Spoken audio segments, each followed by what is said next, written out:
All right, let's jump right in. If you've ever wondered what really separates a decent leader from a truly great one, well, John C. Maxwell's The 21 Irrefutable Laws of Leadership is pretty much the playbook.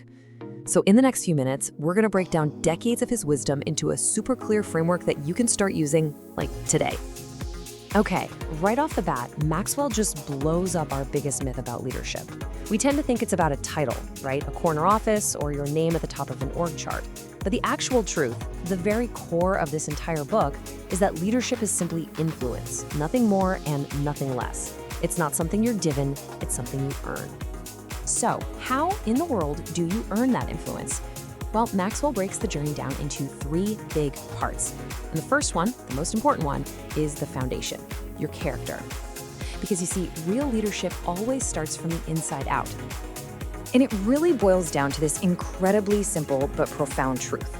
Your ability to lead your team, your company, or even your community, it all starts with your ability to lead yourself first. Your own discipline, your personal growth, and your integrity. And this brings us to probably the most famous idea in the whole book, the law of the lid. Just picture your leadership skill as the lid on a big jar, and that jar represents all of your potential. Now, if your leadership skill is, say, a 5 out of 10, your effectiveness can never be higher than a 5. To have a bigger impact, you have to intentionally work to raise that lid. So what's that lid made of? Well, it's built on what he calls the law of solid ground. It's all about character. See, when people truly trust you, your word, your motives, your consistency, that's when they give you influence. Without that trust, the whole foundation just crumbles and your leadership completely collapses. And raising your lid, it's not some one-time event. It's a lifelong commitment. The law of process tells us that leadership develops daily, not in a day. It's all about those small, consistent things, reading a bit, practicing what you learn, taking time to reflect, that add up over time into massive growth. Okay, so let's move on to the second stage and see how this all builds. Once you've established that solid foundation of character, leadership becomes about action. Specifically, action that is focused on serving other people. This is how you really lift your team up. And this idea is just so powerful. It's the core of the law of addition. The real goal of a leader isn't just to get ahead, it's to add value to others. Your whole mindset shifts from how can I advance myself to how can I make my team better today? Seriously, take a second and think about it. The most influential people in our lives, they almost never led by just barking orders. No, they connected with us on a human level. And that connection, it's actually a powerful leadership strategy. This is what he calls the law of connection. It's this idea that you have to reach people emotionally before you can ever ask them to move logically. It's about actually listening, understanding their point of view, and just making them feel seen. When people feel valued, they're ready to go to the mat with you. And this quote right here, it just nails why that connection is everything. You could have the most amazing vision in the world, but if it's coming from someone nobody trusts, it's gonna fall completely flat. But when people believe in you, the leader, they'll follow you almost anywhere. Your credibility is the currency that buys your vision. And that brings us to the very highest level of leadership, the third and final stage, your legacy. This is where you shift from just leading followers to actually developing other leaders.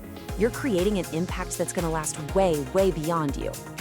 This right here, this is the real end game. Look, a good leader can get a team to achieve a goal, but a great leader builds a team full of other leaders who can achieve any goal, whether they're in the room or not. And here's where it gets really cool. Check out the math on this. According to the law of explosive growth, when you just lead followers, you add to your team's capacity one person at a time.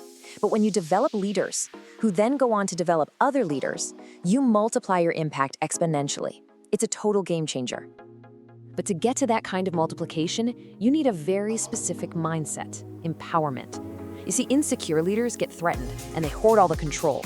But secure leaders, they're confident enough to give power and authority away because they know that empowering others is the only way to get that explosive growth. And this is the ultimate test. According to the law of legacy, your real value as a leader isn't measured by what you did, but by what keeps happening long after you're gone. If everything falls apart the second you leave, you didn't really build a legacy of leadership. Ouch, but it's true. So, we've walked through these 3 huge stages: your character, your actions, and your legacy. But now, the focus comes right back to you. It all circles back to that first critical idea. I want you to really let this sink in. Never forget this. Everything you want to accomplish, both personally and professionally, is capped by your ability to lead. Your leadership is either the ultimate bottleneck holding you back, or it's the ultimate accelerator pushing you forward. So this isn't just some nice theory, right? This is your call to action. What is the one thing you can do this week to raise your lid? Is it reading a chapter of a book? Having a conversation you've been putting off? Maybe mentoring someone on your team? Think of one small, intentional step you can take to lift that ceiling, even just a little. And in the end, that's the powerful truth at the very heart of Maxwell's work. Leadership isn't some mystical quality you're just born with. It's an art, it's a skill, and it's a process. And it's a process built on who you are, how you serve, and who you decide to empower.